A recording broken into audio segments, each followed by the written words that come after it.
Ini jangan ya mai jauh deh. Keren agar tarak. Hei. Mai kenjau nerengah. Sudah gitu sudah.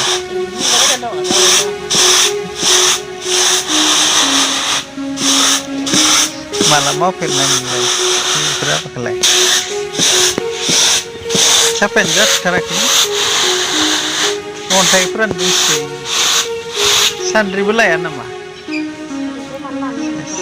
Malai sandri desali kuliah. Apa ke? Montai per ke?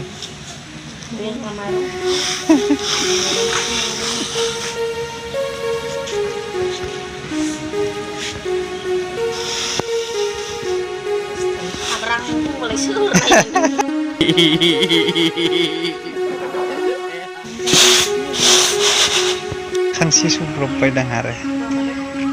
Aduh ibu sih di enjalin deh hayang.